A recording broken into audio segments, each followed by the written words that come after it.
বড় শোয়া ফেলে গেছে। আল্লাহু আকবার। তো ফেরেশতারা পড়তেন সবুজ পাগড়ি। আমাদের সরমুনার পেশাবের হুজুরের ভক্তবৃন্দরা সবুজ পাগড়ি পরে, ঠিক না? আবার মুফতি নুরুল আমিন সাহেব, তারপরে মিকলের উলামায়ে কিরাম, আরো উলামায়ে কিরামরা আছে, তারাও কালো কালো পাগড়ি পরে। আবার অনেকে আছে কালো সাদা পাগড়ি পরে। আফগানি মুজাহিদিনদের মাথায় কালো কালো সাদা মিক্সার পাগড়ি। এই পাগড়ির কথা হুজুর বলছেন, পাগড়ি পরো। তা কয় যে হুজুর আপনার সুন্নতে দি এইটা মনমোহন সিংও পরে, ভারতের সিং পার্টি, ওরা কিন্তু পাগড়ি পরে। মনমোহন সিং এর মাথায় যে পাগড়ি, এই পাগড়ি ডেলি পরাই দেওয়ার জন্য যেই কর্মচারী, তারও বেতন বলে 2 লাখ টাকা, খালি পাগড়ি বেঁধে দেবে। যে সব মনমোহন সিং প্রেসিডেন্ট ছিল, তাই তারাও তো পাগড়ি করে। তাহলে তাদের পাগড়ি আমাদের পাগড়ি, পার্থক্য হলো তাদের পাগড়ির নিচে টুপি নাই, তোমরা পাগড়ির নিচে টুপি করবা।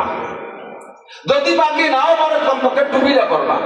এই টুপির ভিতরে নবী টুপি করতে বলছেন, কিন্তু আমরা এটাকে অনেকেই অবজ্ঞা করি। আর খালি মাথায় নামাজ পড়ে, টুপি কি নামাজের কিছু নাকি, টুপি না বললে নামাজ হয় না। এই একটা ট্রেনে না হলি এটা না হলি হয় না, ওটা না হলি হয় না, এই কয়ে আস্তে আস্তে সব বাদ দিয়ে শুরু দিতেছে। কতক্ষণ পাঞ্জাবি না হলে নামাজ হয় না, গেঞ্জি ভরে নামাজ হয় না, প্যান্ট ভরে নামাজ হয় না, লুঙ্গি ছাড়া হবে না, ঢিলে জামা ছাড়া হবে না, এটা হলে হয় না, ওটা হলে, এই কয়েকটা একটা ট্রেনে বাদ দিচ্ছে। সব জায়গার সুন্নত তুলে এই আকাম করে বাদ দিচ্ছে। দোস্ত, এবার মেডিকেল সায়েন্সের বিজ্ঞানীরা ওর মধ্যে ডুবইয়া ঘুটে ঘেটে দেখে যে মোহাম্মদ রাসূলুল্লাহ মহাবিজ্ঞানী, তার এই টুপির হুকুমের ভিতরে অনেক ফায়দা রয়েছে। যত মেডিকেল স্টুডেন্ট আছে, যত মেডিকেল প্রফেসর আছে, যাবেন মেডিকেল কলেজে যাবেন, হাসপাতালে যাবেন, সমস্ত নার্স, হাসপাতালের ডাক্তার এবং ওর ভিতরে যারা আছে, সকলের ডিউটি কালে, রুগী পরিদর্শন কালে বা রুগী চিকিৎসা কালে কমপক্ষে মাথায় ক্যাপ পরে। পরে কি পারে না? কেন পারে?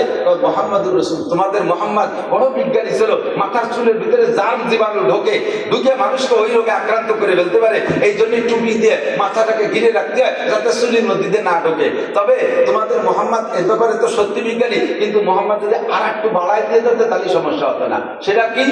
তোমাদের টুপিতে বারেন্দা নাই, বারেন্দা না থাকার কারণে খরা লাগে, চোখ নষ্ট হয়ে যায়। এই হলো আমাকে কুবুদ্ধি দিয়ে শুরু হয়েছে। তাহলে কি করা যায়? টুপি তোমাদের ভালো কাজ, ওর সাথে একটা বারেন্দা লাগাই না। বারেন্দা তার নাম হবে ইংরেজিতে ক্যাপ।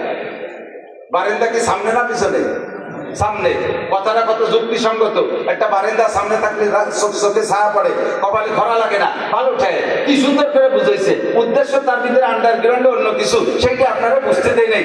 এমন ভাবে হাইলাইট করছে তার বক্তব্যটারে, আপনারা সেই গোপন তথ্য বুঝতে দেয় নাই। সেটা হলো বারেন্দাটা যদি সামনে লাগাও তাহলে তুমি ওই টুপি ভরে সিজদা দিতে পারবা না, আর বারেন্দা আলা টুপির কারণে সেটা নামাজি ছেড়ে দিবা। অপকৌশল ঢুকছে কোন জায়গায়? নবী পাক এজন্যই বলেন, মান তামাসসাকা বিসুন্নতি ইনদা ফাসাদে উম্মতি ফালাহু আজরু মিয়াতি শাহীদ। যেই সময় মুসলমানদের অলসতার কারণে, আমাদের মুসলমানদের অলসতা খেয়াল করে না, যে সময় মুসলমানদের অলসতার কারণে অথবা অমুসলমানদের অপষড়যন্ত্রের শিকার হইয়া তোমাদের মধ্য থেকে এভাবে একটা একটা করে সুন্নাত বিলুপ্ত হতে থাকবে, একটা করে সুন্নাত বিলুপ্ত হতে থাকবে। নিচে দস্তারখান, নিচে খানা খাইলে তার পেট ভরে খানা খাওয়া যায় না। এই জন্য টেবিলের উপরে ভাত রয়েছে, চেয়ারে পারবো সে একেবারে বাঁশের সুন্দর কায়দায় গাদাবা ওরান করে ভ্যাট করে খাতি পারবা। রান্ধি বান্ধি যদি রান্না বান্না করে ঠিক মতো খাতি না পারো, এই হয় আর পুজো বসে করে খাওয়া যায় না। এই জন্য চেয়ার টেবিল আইনে দিয়েছে, ফাঁকে দস্তারখানটা বাদ হয়ে গেছে। কতক্ষণ? যখন মুসলমানদের ষড়যন্ত্রের শিকার হইয়া মুসলমানদের ভিতর থেকে সুন্নাত গুলো চলে যেতে থাকবে।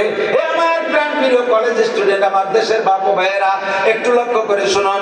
আল্লাহ নবী বলেন, ওই সময় যদি একটা সুন্নতকে মহব্বত করে জিন্দা করার উদ্দেশ্যে আমল করো, তাহলে উহুদ আর বদরে যাইয়া যেই সকল সাহাবায়ে কেরাম শাহাদাত বরণ করেছে, তোমার বাংলাদেশি শহীদ না, তোমার বাংলাদেশি শহীদ না, আরে উহুদ বদর খন্দকে যে যারা শাহাদাত বরণ করেছে, এই রকম শহীদের 100 শহীদের যেই নাকি একটা সুন্নাতের বিনিময়ে আপনাকে সমপরিমাণ নেকি দান করা হবে। বদরের শহীদরা কত দামি শহীদ, উহুদের শহীদরা কত দামি শহীদ। উহুদের শহীদদের ভিতরে একজনের নাম সাইয়্যিদুশ শুহাদা হামজা রাদিয়াল্লাহু তাআলা আনহু, নবী পাকের প্রিয় চাচা। 80 উপরে 3 তরবারির আঘাত খেয়ে শাহাদাত বরণ করেছে, চেহারাটা চেনা যাচ্ছিল না। আর একজন শহীদ যুবক, আমার যুবক, আর একজন শহীদ যুবক শহীদ সবে মাত্র বিবাহ করেছে, নতুন স্ত্রী নিয়ে মাত্র 2-1 রাত বাসর করেছে, এর মধ্যে ডাক আসছে, চলে গেছে নবী পাকের সাথে জিহাদে, জিহাদে যে শাহাদাত বরণ করেছে, অথচ তার গোসল ফরজ গোসল পর্যন্ত বাকি ছিল। আল্লাহু আকবার। এই ফরজ গোসল করানোর জন্য ফেরেশতারা তাকে শহীদদের কাতার থেকে আকাশে উঠাইয়া জান্নাতের পানিতে গোসল করাইয়া ফরজ গোসল আদায় করে তারপরে জমিনে রেখে দিয়েছেন। এর নাম হলো গসিলুল মালাইকা হানজালা রাদিয়াল্লাহু তাআলা আনহু। এইরকম শহীদের 100 শহীদের যেই সওয়াব, আমার বন্ধু যুবকরা, কলেজের ছাত্ররা, আমার বাপ ও ভাইয়েরা, একটা সুন্নতের পর আমল করলে সম পরিমাণ নেকি দেবে বলে নবী পাক ওয়াদা করেছে।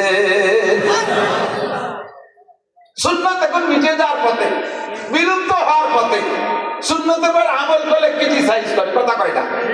সুন্নতের পর আমল করলে ঠাট্টা করে, ক্রিটিসাইজ করে। আপনি গাছের থেকে একটা নেশাক বানিয়ে মাইকিং হচ্ছে, সুন্নতে একটা নেশাক দিয়ে সকালবেলা নেশাক করবেন, আপনার সমসাথী বন্ধুরা বলবে পয়সা কয় করে নিয়ে যাবা, একটা বিলাস কেনার টাকা হয় না, যাও রাস্তার চৌরাস্তায় ধার করতে বসো, পয়সা দিয়ে বিলাস কিনে নেবে। সুরা তোর 1 কোটি টাকা দামের বিরাট আর 1 লাখ টাকা দামের পেস্ট ব্যবহার করলে আইকুন কি হবে না? আর এই গাছের ডাল ভেঙে বিরাট মেশান দিয়ে এ পাশে থেকে ও পাশে একটা ডলা দিলে 100 শহীদের সওয়াব হবে। এই ঠাট্টা করে কি করে না? কথা কন। বড় লোক আমাদের চেয়ারম্যান সাহেব দেলোয়ার ভাইজান, ওনার বাসায় যদি এখনই না থাকে, উনি বড় লোকটা তাকে জানি না, আগে তো জমি ছিল। এ বড় লোকের বাসায় যদি ডাইনিং টেবিল না থাকে, সেম সাইজের বড় লোক আর একজন যদি ওই বাসায় যায়, যাই ঠাট্টা করে, এতটাই তো কি হবে, তাহা কি খবরে নিয়ে যেতে পারে? একটা ডাইনিং টেবিল বানাতে পারেন না? যদি না থাকে তাহলে আমাকে ওই তাই ঠিলি আছে, 3 ঠিলের পর থাল দেবে না, 2 ঠিলে বাজে চেয়ার বানাই বলবে। দস্তারখান নিচে খানা খায়। আমরা সেদিনকে ডিসি সাহেবের দাওয়াতে গিয়েছিলাম, ডিসি সাহেবের বাসায় দাওয়াত দিয়েছিলেন গোপালগঞ্জ, আমাদের বর্তমান রানিং ডিসি সাহেব দাওয়াত দিয়েছে। যে গেলাম, জজ সাহেব, দায়রা জজ, এসপি সাহেব, ডিসি সাহেব আর চিফ জুডিশিয়াল ম্যাজিস্ট্রেট, আমরা 10 জন হুজুর। আল্লাহ, রাত 10টা 10:30 পর্যন্ত গল্প। এরপর আমাদের দিয়ে খাইতে বসছে। এসপি সাহেব, জজ সাহেব, উন্নত মনে দস্তারখান, এই খান সাহেবের কোনোদিনও চেনে না। ডিসি সাহেবের বাসায় প্রত্যেকের সামনে দস্তারখানে পুনরে খাইতে বসতে দিয়েছে। আজকে আমাকে হুজুরকে উপলক্ষে দস্তারখান তৈরি করে, এটা বোঝা যায়। বাজারের থেকে বাজার থেকে কি বলে ওই যে পলিথিন একটা কিনে এনে বিছিয়ে দিলি পারে, তা না, প্রত্যেকের জন্য পার্ট পার্ট আলাদা দস্তারখান। ঘরে আরো এরকম কাতি মারা রয়েছে। দোস্ত, এখন যদি আর একজন ডিসি দোস্ত, তুমি এত বড় বাগান জেলার ডিসি, তোমার বাড়ি ডাইনিং টেবিল নেই, এই ক্রিটিসাইজ করে। এই ক্রিটিসাইজ শোনা যাবে না। ক্রিটিসাইজ করে, ঠাট্টা করে, উপহাস করে সুন্নতগুলো আমাদের থেকে বিলুপ্ত করে দিয়েছে। কথা কন। সুন্নতের পর আমল করলে ঠাট্টা করে। কলেজের ছেলে যদি জামা জুব্বো পাগড়ি করে, অন্য যারা আছে আসুসা পাউডুয়া ফাঁসা বাইরুন ব্যান্ড করে, তারা তার একটা হুজুর চোখ আক্কা মাক্কা খাইয়ে দাঁত বার হয়ে যাচ্ছে, কি ঠিক না?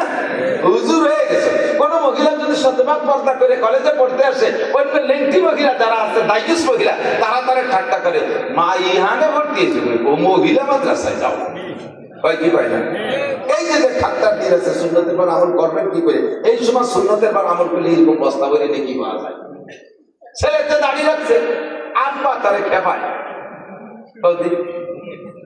ছেলে দাঁড়িয়ে রাখছে, বাপে তারে খেপায়। তোর যে আমার আব্বার মতো দেখা যাচ্ছে, বাপের মতো, মানে তার দাদা। ছেলেতে দাঁড়িয়ে রাখছে, মা তারে খেপায়। তোর বাপ আজ সাবালে করবে না, তুই বুড়ুই গেলি, তোর বাপের দাঁড়িয়ে জ্বালাই দিয়ে আইছে সাবালে, তুই বুড়ুই। আর কি দাঁড়িয়ে রাখা আছে? স্বামী কি দাঁড়িয়ে রাখছে, বৌদি কয় যে তোমার আমার বর্ষার মতো দেখা যাচ্ছে। যে জায়গায় হাত সেই জায়গায় বিপদ। প্রত্যেকটা সুন্নতের পর আমল করা কঠিন হয়ে গেছে। কথা ঠিক না? সরে চলে গেছি বহুদূর। তো দোস্ত, নবী পাক রাসূল বলে দিয়েছেন, নারীরা লেখা শিখবা না। কেন শিখবা না? তুমি বারা গবেষণা করে ঢুকে দেখো। এক শিখলে দেশে জেনা বাড়বে, ব্যভিচার বাড়বে, জারজ সন্তান বাড়বে, পুরুষদের বেকারত্ব বাড়বে, আর হারামজাদা বাড়বে। দেশটা জানুর রাস্তায় ঘুরে যাবে একসময়। কারণ ছেলেরা শিক্ষা অর্জনের পরও চাকরি পাবে না, মায়েরা চাকরিজীবী হবে, আর বেকার ছেলের সাথে বিয়ে বসবে না। বিয়ে করে নাই আর বিয়ে বসে নাই বিদায় যে আভ্যন্তরীণ কর্মকাণ্ড থেকে থাকবে তা থাকবে না। তারা বিভিন্ন ভাবে অবৈধ পন্থা এগুলো করতে করতে থাকবে, আর দেশে যারো সন্তান পয়দা ধীরে ধীরে বাড়তে তারে থাকবে। হুজুরে নানান কিছু ভেবে চিনতে উসুল আর কি বলা হয় সূত্র তৈরি করে দিয়ে গেছে যে আলাই কি বলা হয় আল্লিমুহুন্না সূরাতান নূর ওয়া লা তুআল্লিমুহুন্নাল কিতাবাতা, মেয়েদেরকে সূরা নূর শিক্ষা দাও, তাদের পর্দা শিক্ষা দাও। মাইয়েরা চাকরি করে দুই মুছে খাইও না, মাইয়েরা থাক ঘরের ভিতরে, ছেলেরা চাকরি করুক। লক্ষ লক্ষ ছেলে বেকার ছানা বাঁধে মুখ চলে ঘুরে বেড়াচ্ছে। এই খেজুর গাছ কাটা গাছিদের মতো বিয়া করছে না আজকে। খেজুর কাটার গাছিরা ওই যে স্যান্টান গোল ওজনের যে ব্যাগটা ওকে সামনে বাঁধে না পিছনে, পিছনে ঝুলে না। আর এখনকার ব্যাগ হয়েছে স্কুল ব্যাগ পিছনে, খেজুর কাটা গাছিকে টুনি, এই ঠুঙ্গি বেরাস সার্টিফিকেট দিয়ে যত জায়গা আছে সব জায়গা ঘুরতে ঘুরতে ঘুরতে ঘুরতে চাকরির বয়স পার হয়ে গেছে, কোন জায়গায় চাকরি নাই। কারণ চাকরির এজ ওভার, আর হবে না। সাদাকাল্লাহ, আর হবে না। এখন কি করতে হবে? পোল্ট্রির ফার্ম করতে হবে, ছাগল পালতে হবে, নানান কুবুদ্ধি দিয়ে। ওদিকে মেয়েদের কুঠা, লম্বা কুঠা, এই কুঠা বরাদ্দ নিরসনের জন্য যুবকরা ছাত্ররা আন্দোলন করলো, কিন্তু সেই কুঠা যে কোন কুঠাইতে কোন কুঠাই গেছে তাই তো বুঝতে পারতেছি। কথা কর না কেন? সমন্বয় করে কি সমন্বয় হলো তাই তো বুঝতে পারতেছি। আগে একদল পাতে, এখন আর একদল পায়। আগে একদল বঞ্চিত, এখন আর একদল বঞ্চিত। সমন্বয় কি হলো? ইনসাফ কি করলে? বেইনসাফি করলে আসমান জমিন থেকে রহমত বরকত উঠে যাবে, আল্লাহর গজব আসমান জমিন থেকে বের হওয়া শুরু হয়ে যাবে। কথা বল ঠিক না? আমরা সকলে শান্তি চাই, সর্বাবস্থা কি চাই? জোর হলো না? অশান্তি চান একজন মানুষ আছেন? অশান্তি চান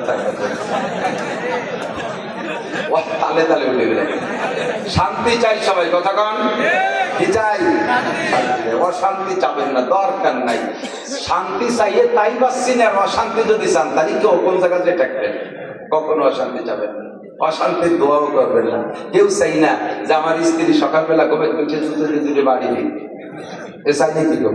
আল্লাহ এতদিন ভালোই দেখছি, আমি চোখ দিলে কানা হয়ে যাক, কেউ চান? আল্লাহ ইরিদান লাগাইছে, যাওয়ার পরে কাটার আগে যদি শিল করিয়ে সব শেষ হয়ে যায়, কেউ করে? আল্লাহ 20 লাখ টাকা ইনভেস্ট করছে পোল্ট্রির ফার্মে, মুরগি জন্য সব আনতে রাখছে, মুরগি সাপ হয়ে যায়, কেউ করে? কেউ অশান্তি চায় না। সুখে শান্তিতে স্বাবলম্বী, সচ্ছলতা, অর্থনৈতিক শান্তি, পারিবারিক শান্তি, সামাজিক শান্তি, ব্যক্তিগত শান্তি সকলে আমরা কামনা করি।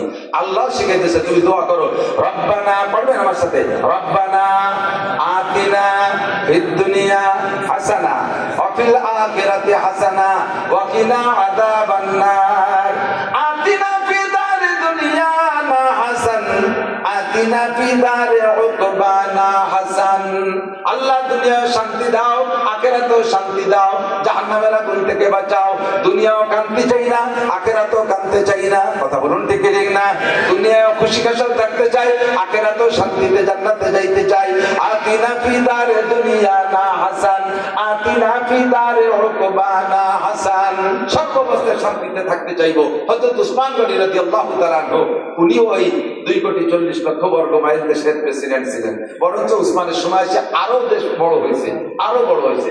তো হযরত উসমান তো আগের থেকে ধনী মানুষ, আর ধন সম্পদ খেয়াল করেন, কেউ কেউ যদি আল্লাহ তাআলা ধন সম্পদ দেয়, হালাল ভাবে দেয়, এটা দোষের না। হালাল ভাবে সারা পৃথিবীর মালিক হলেও কোনো সমস্যা নাই। সম্পদ পাইয়া নিয়ামত পেয়ে একটু শুকর আদায় করবেন, আলহামদুলিল্লাহ। তাহলে কোটি কোটি কোটি কোটি হাজার কোটি টাকার শুকর কাফারা আদায় হয়ে যাবে। আর হারাম ভাবে সাইডেনার মালিক হলেও ভাষা চামড়া থাকবে না, পিঠি ঝালা বাঁধতে যাইয়ে শস্যের দাম হাজার যাতে বাড়ি সিলিপ করে চলে যায়। হারাম ভাবে সাইডেনার মালিক হলেও খবর আছে, ঠিক না? নিয়ামত পাইয়া অনেকে আছে ব্যবহার করে না।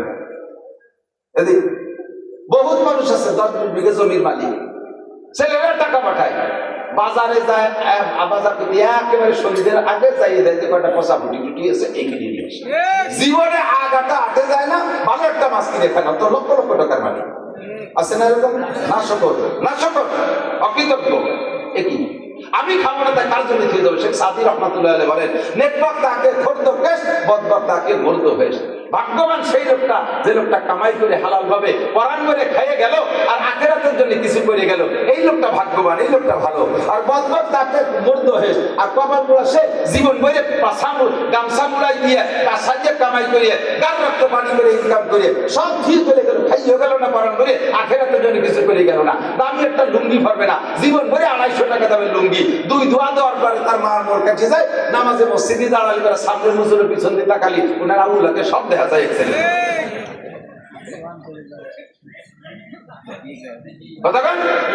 অথচ সে 2000 টাকা দামের লুঙ্গি কিনে ভরতে পারে। খুশে মুছে বই বানাই মাছ গাছ সারিয়ে খাইছো, আর এমনি একটু ভরাট করি, তারপর আমার 30 তলা দালান উঠে দিছো। তুই কয় কোপ খাতি পারিস, একটু দুটো কোপ খেয়ে দেখ। এ কি কোনোদিন মাটিতে কইছে? জীবন ভরে এর উপর দিয়ে হাঁটা চলা করি, মাটিতে কোনোদিন কইল না মিয়া আমি আর ভাত তলে থাকবো না, মাথার উপরে উঠবো, এ কথা কোনোদিন কই নাই। মাটির ভিতরে ধৈর্য আছে না নাই? 2 নম্বরে মাটির ভিতরে আর একটা গুণ আছে, সেটা হলো আমানতদারি। মাটিরে যা দেবেন তার চেয়ে বেশি দেয়।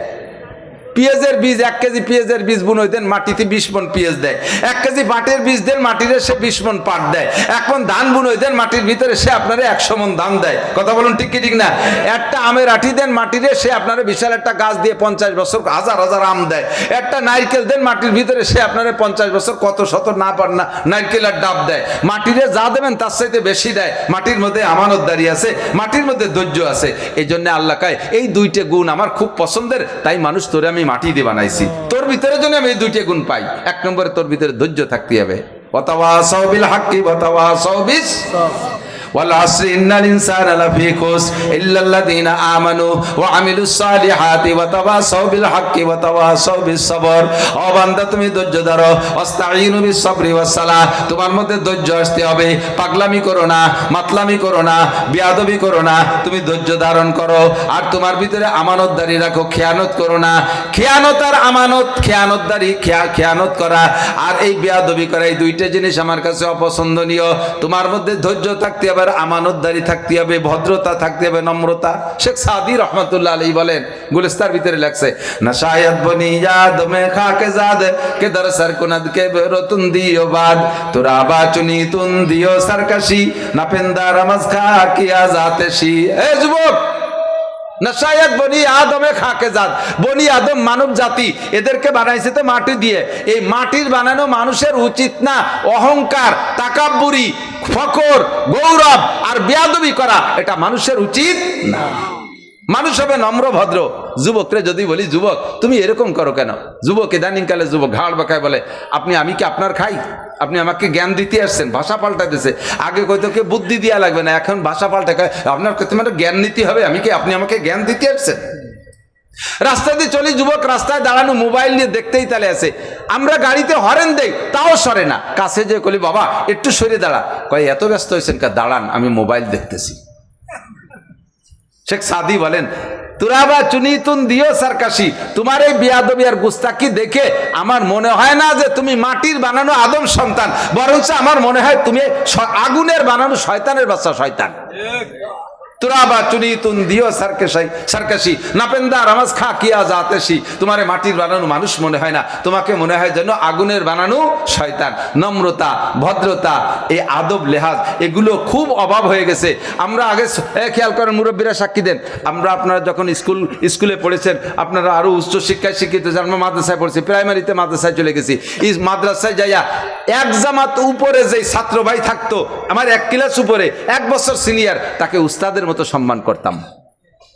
স্কুলে পড়ছেন, বলেন ঠিক কি ঠিক না? আমরাই জামাতখানায় 1-2 জামাতে পড়ছি, দাওরার জামাত, মিশকাতের জামাতের ছেলেদেরকে সম্পূর্ণ উস্তাদের মতো মনে করে তাদেরকে ভয় করে এড়াই চলতাম। স্কুলে ক্লাস 1-2তে পড়ছি, 5-এর ছেলেদের কাছেও যাইতাম না, তারা বড় ভাই, তাদের সম্মান করতে হবে। আর এখন ক্লাস 4-5-এর পোলাপান 8-9-এর ছেলেদেরকে প্যান্ট খুলি নিয়ে যায়, তাদের লুঙ্গি ধরে টান দেয়। বেয়াদবি বাড়ছে কি বাড়ে নাই? এই বেয়াদবির জন্য তোমার মানুষ দিয়ে বানাই নেই, মাটি দিয়ে বানাই নেই, তোমার আদবের জন্য মাটি দিয়ে বানানো হয়েছে। আল্লাহ তাআলা আমাদেরকে সকলকে এই কথা স্মরণ রেখে মাটির থেকে সৃষ্টি, মাটির মধ্যে যেতে হবে, আবার মাটির থেকে উঠানো হবে, উঠাইয়া ফাঁকা মাঠে ছেড়ে দিয়ে বলা হবে যাও তুমি যেদিক খুশি সেদিক চলে যাও। এমন নয়, লা তাজুলু কদামা ইবনে আদম হাত্তা ইউসাল আন আরবা, 4টি প্রশ্নের জবাব না দিয়ে যাইতে পারবেন না। এক কদম আপনাকে সামনে বাড়তে দেওয়া হবে, উঠাবে তো আল্লাহ উঠাবেই ছাড়বে, উঠাইয়া আবার আল্লাহ সামনে দিয়ে ফাঁকা ছেড়ে দেবে না যে যেদিক খুশি সেদিক চলে যাও।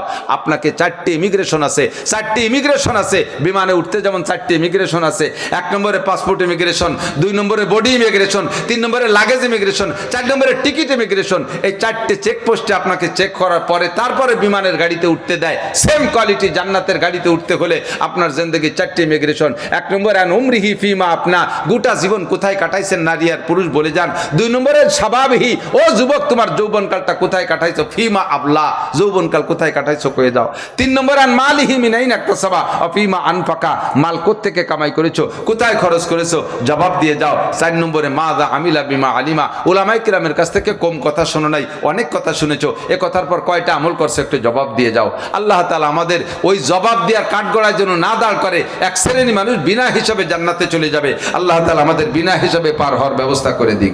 যদি প্রশ্নে দাঁড়ও হই যেন ওই 4 প্রশ্নের জবাব সঠিকভাবে দেওয়ার তৌফিক দান করেন, বলেন আমিন। এখন থেকে সুন্নতের একটু আমল করতে পারবো না? লম্বা বয়ানের ভিতরে কি নিয়ে বাড়ি গেলাম, একটু হাতে নতে কয়েকটা সুন্নতের একেবারে হাতে ধরাই দেই। আজকে থেকে পাক্কা প্রতিজ্ঞা করেন। 1 নম্বরে কলেমাটা পড়ে তো আমরা মুমিন হয়েছি। 1 নম্বরে আজকে থেকে পাক্কা প্রতিজ্ঞা করি নামাজটা ছাড়বো না। একটু নিয়ত করা যাবে না?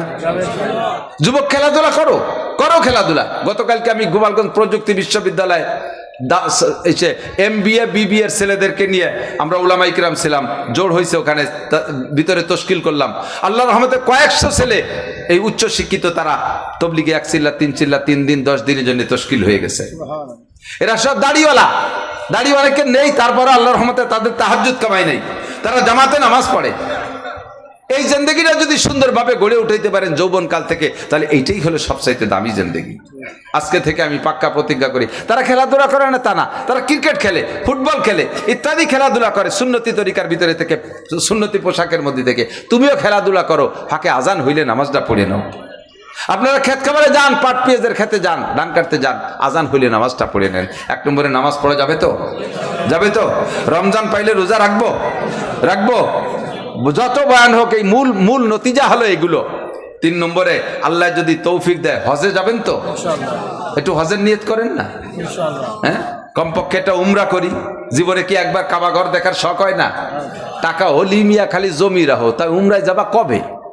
মরার পরে উমরায় যাবেন। একবার ওই কাবা ঘরটা, কালো ঘরটা সচক্ষে দেখে নামাজ পড়ে আসার পরে, বাড়ি আসার পরেও দেখবেন অনেক দিন পর্যন্ত নামাজে দাঁড়ানোর সাথে সাথে কাবা ঘরটা আপনার চোখের সামনে হাজির হয়ে যায়। আমার হুজুর, আমার মাদ্রাসার নায়েবে মোহতারাম ভারপ্রাপ্ত ভাইস প্রিন্সিপাল হুজুর মুফতি ইমরান সাহেব, আল্লাহ কত বড় ভাগ্যবান বানাইছে ওনারে। প্রায় প্রত্যেক মাসে না হলে 1 মাস 1.5 মাস 2 মাসের ভিতরে একবার যাচ্ছে এক দল নিয়ে। অত্যন্ত সুন্দর পরিবেশন। যারাই গেছে তারাই এসে প্রশংসা করছে। হজের ভিতরে অনেক প্রশংসার অপ্রশংসার ব্যাপার আছে, ওখানে অনেক সুযোগ সুবিধার বেশ কম থাকে, খুব সুন্দরভাবে। তো হুজুর প্রত্যেক মাসে একবার যাচ্ছে, যাইয়ে চলে আসার পরে এই 1 মাসের ভিতরেই আমি ওনার ভিতরে অনেক আমলের ভিতরে পরিবর্তন দেখি। আর একবার, আর আমি বছরে একবার যাই, 1 বছর শেষ হতে হতে আমার ফিরের দুর্বলতা এসে যায়। তো জিন্দেগিতে একবারও দেখলেন না, জীবন ভরে কি খালি ক্যালেন্ডারের কাবাঘর দেখবেন? একবার দেখবেন না সচক্ষে? কার নিয়ত আছে ইনশাআল্লাহ? উমরায় যাবেন তো, হজে যাবেন তো ইনশাআল্লাহ? আল্লাহ হাতগুলোরে কবুল করে নাও। জীবনে একবার হলে হজ উমরা করা তৌফিক দান করো। মাশাআল্লাহ, আলহামদুলিল্লাহ, আল্লাহ কবুল করুক। তাহলে নামাজ, রোজা, হজ, আল্লাহ পয়সা হলে যাকাত দেবেন তো? মৌসুমি ফসল খেয়াল করেন, মাদ্রাসার হুজুররা এসে আপনাকে কাছ থেকে কাড়িয়ে কুড়িয়ে নিয়ে যায়, রাগ হবেন না কোনো সময়। এই মৌসুমি ফসলের আপনাদের কাছ থেকে 40 ভাগের 1 ভাগ গরিবের হক, নিয়মতান্ত্রিক ভাবে দিচ্ছেন না। যে কোনো ভাবে হুজুররা চাইয়ে চিনতে কাহামাঙ্গা করে নিলেও আল্লাহ তাআলা ইচ্ছা করলে সেই ওসরের দায়িত্ব আপনাকে মুক্ত করে দিতে পারে। বিরক্ত বোধ করবেন না। আর যদি একবার বিরক্ত বোধ করেন, অনেক সময় আল্লাহ তাআলা আপনার ফসলকে আপনাকে পরীক্ষা করার জন্য ফেরেশতাকে মাদ্রাসার ছাত্র অথবা ভিক্ষুক বানায় পাঠাবে আপনার বাড়ির সামনে, আর আপনি তাদেরকে দেখেই আয় হুজুর দিচ্ছি জম্মেদ দেয়া, পাট দেবো না কুষ্টা দেবো, এদিকায় খড়ি সহ দেবো, বাঁশ দেবো তো আহিয়ালা বাঁশ দেবো, এদিকায় মৌলবীরা এই করো ওই করো সেই করো সমন্বয় করো, আয় এবার শুভানরি দেবো ইত্যাদি করে যদি দাওয়া মারেন, ওই যারে দাওয়া মারছেন ওটা কিন্তু মাদ্রাসার ছাত্র না, ওরা কিন্তু জিব্রাইল আর মিকাইল হয়ে বসতে পারে। কিসসা বুখারী শরীফের মধ্যে আছে, সময় নেই বলতে পারলাম না। কাজেই এই ফেরেশতা যে আল্লাহর কাছে যদি মামলা দেয় যে আল্লাহ তুমি কারে দান পাঠ দেছো, দেখো সে এই ব্যবহার করে আলেম তালবে এর সাথে, আল্লাহ কাছে সাফ করে দে। আগামী বছর ওই গোলায় যে কটা আছে তা পসপে, মাঠে যা আছে সেগুলো বৃষ্টিতে তলায় বেলায় সব শেষ হয়ে যাবে। কারণ হলো ওই এক জায়গা বাইর খাইছেন। কখনো বিরক্ত বোধ করবেন না। টাকার জাকাত, মালের জাকাত, ফসলের ওসর দেবেন তো ইনশাআল্লাহ। এ হলো মোটা মোটা আমলগুলো বললাম। রমজান মাস পাইলে রোজা রাখবো ইনশাআল্লাহ। আর আজকে কয়েকটা সুন্নাত, 1 নম্বরে আজকে থেকে মেসওয়াকের সুন্নতটার পর আমল করি। মেসাক কিনতে কি মেসাক কাটতে পয়সা লাগে? দেশে নিম গাছ আছে না, সড়া গাছ আছে না, সড়ার ডাল দিয়ে মেসাক করলে দাঁতের অত্যন্ত উপকার হয়। নিমের ডাল, সড়ার ডাল কাটতে পয়সা লাগে না, নিজেও ব্যবহার করবেন, বাড়ির সবাইকে মেসক বানায় দেবেন, আপনি সে তাদের আমলের নেকিও আপনি পাবেন। 1 নম্বরে মেসক, 2 নম্বরে দস্তারখানায় খানা খাবেন, 3 নম্বরে ঢিলাকুলুক ব্যবহার করবেন। এই যুবক, তোমার পকেটের মধ্যে এত বড় একটা মোবাইলই জায়গা পালো, একটু টিস্যু পেপারে জায়গা পায় না? একটু টিস্যু পেপার পকেটে মুড়ায় রাখো, কাদা কিচেনের সময় যে কোনো সময় রাস্তায় শুকনো ঢিলা পাওয়া যায় না, একটু পেশাবে ঢিলা ব্যবহার করেন, শরীরটা পাক থাকবে, যে কোনো সময় নামাজে দাঁড়ায় যেতে পারবেন। কথা বলুন ঠিক কিনা?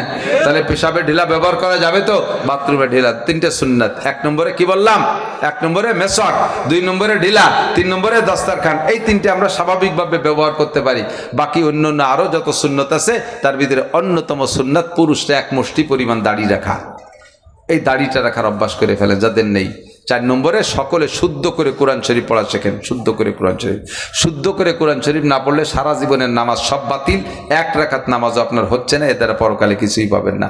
আল্লাহ তাআলা আমাদের হাতে গোনা কয়েকটা কথার পর আমল করার তৌফিক দান করেন, সবাই বলি আমিন। মাদ্রাসাকে দেখবেন, খেয়াল রাখবেন। এই যে শুনলাম 2.5 লাখ টাকা আয় ব্যয়, শুনে আসতেছে 2.5 লক্ষ টাকা আয় ব্যয়, 1 বছর ধরে একটা মাদ্রাসা 2.5 লক্ষ টাকা। আল্লাহু আকবার। আমার মাদ্রাসার শুধু বিদ্যুৎ বিল আসে বছরে 2.5 লক্ষ টাকা। আমার তো ছোট মাদ্রাসা, তাই বিদ্যুৎ বিল আসে 2.5 লাখ। আর নানুপুর, চট্টগ্রাম নানুপুর মাদ্রাসায় একদিনে চাউল খরচ হয় বোর্ডিংই 82 মন, হাটাজারি এরকম 80-90 মন, পটিয়া এরকম চলতেছে মাদ্রাসা। সরকার চাইরেনাও দেয় না। আপনাদের মতো জনগণের অনুদান, আপনাদের মাদ্রাসাটা আরো ভালো হোক, আরো বড় হোক, এরকম লাখ লাখ টাকা আয় ব্যয় হোক, চান তো ইনশাআল্লাহ? আমি কালেকশন করবো না, কালেকশন হয়ে গেছে মাশাআল্লাহ, আলহামদুলিল্লাহ। এখন আমরা দোয়া করব। তো আরে অনেকে আসছেন, বিসমিল্লাহ করে আমি একটা দাবি করি, যারা হজের নিয়ত করছেন, হজের একটা বুকিং আছে, আপনি যদি 100টা টাকা দেন হজ উপলক্ষে, যে আল্লাহ আমি 100 টাকা এই মাদ্রাসায় জমা দিলাম, এর বিনিময়ে তুমি বাকি আমার হজের টাকা জোগাড় করে দাও। বহুত জন আমার কাছে এবছর মনে হয় 15-20 জন কইছে, হুজুর এই মাদ্রাসার ওই যে হজের টাকা আপনি চাইছেন, ওই জায়গায় 100 টাকা দিয়ে আসি, আল্লাহ তাআলা আমার উমরার টাকা জোগাড় করে দিয়ে দিচ্ছে। এখন আমি আমার আব্বা মা সহ আমরা উমরায় যাচ্ছি। আল্লাহ তাআলা কবুল করলে হইও যেতে পারে, হইও যেতে পারে, হবেই আমি তা বলছি না, হইও যেতে পারে। তো হজের নিয়তে, উমরার নিয়তে এই মাদ্রাসায় পকেটে থাকলে 100টা টাকা একটু জমা করেন, তো 100টা টাকা হজ উমরার নিয়তে ইনশাআল্লাহ যাবে, ছাত্ররা যাবে আপনাদের কাছে। হজের নিয়তে দেন এই টাকাটা, মাদ্রাসা আল্লাহরা খরচ করবে, এইটি হজ বুকিং হিসেবে। কই ছাত্ররা যাও, ভিতরে নেমে যাও, নেমে যাও। ছাত্র কো? ছাত্র নাই। হজের নিয়তে, উমরার নিয়তে 100 করে টাকা দেন। যদি না থাকে 10, 20, 50 যা আছে তাই দিয়ে দেন। এই টাকাটা হজে উমরার নিয়তে দেন, আল্লাহ তাআলা আপনাকে হজ উমরা করার টাকা জোগাড় করে দেবে ইনশাআল্লাহ। আরে ভাই, আমি আমার বাপের 1 ইঞ্চি জমিও পাই নেই, 1 ফুটো টিনও ভাগে পাই নেই। আমার বাপের কিচ্ছু নাই, 5 শতাংশ জমি, বাড়ির ভিটের, তা আমরা ছোট 2 ভাইরে ছেড়ে দিয়ে বড় 2 ভাই বেরোয় গেছি। আল্লাহর রহমতে 6-7 বার নিয়মতান্ত্রিক হজ উমরা করছি, ছেলেবেলে গেদেও করাইছি। আল্লাহ যদি কবুল করে, তৌফিক দেয়, পয়সা আল্লাহর হাতে, কথা কোন ঠিক না? ব্যবস্থা আল্লাহ করতে পারে কি পারে না? সারা জীবন ভরে তামান্না ছিল মক্কায় যাব, বিমান কি জিনিস তাই চোখে দেখবো, তাই ভাবতে পারি নাই। আল্লাহ তাআলা কতবার যে উঠায়, আলহামদুলিল্লাহ। হজে যাব, প্রত্যেক বছর যাব ইনশাআল্লাহ। দেন দোয়া করে দেবো, আল্লাহ কবুল করো। যারা এই মুহূর্তে হজ উমরার নিয়তে কিছু পয়সা দিচ্ছে, অবশ্যই তাদের জীবদ্দশায় একটাবার হজ উমরা করা তৌফিক দান করো। সবাই বলবেন না আমিন? দুরূদ শরীফ পড়িয়া দিতে থাকে। আল্লাহুম্মা সাল্লি আলা মুহাম্মাদিন ওয়া আলা আলি সাইয়্যিদিনা মুহাম্মাদিন ওয়া বারিক ওয়া সাল্লিম। আল্লাহুম্মা সাল্লি আলা মুহাম্মাদিন ওয়া আলা আলি সাইয়্যিদিনা মুহাম্মাদিন ওয়া বারিক ওয়া সাল্লিম।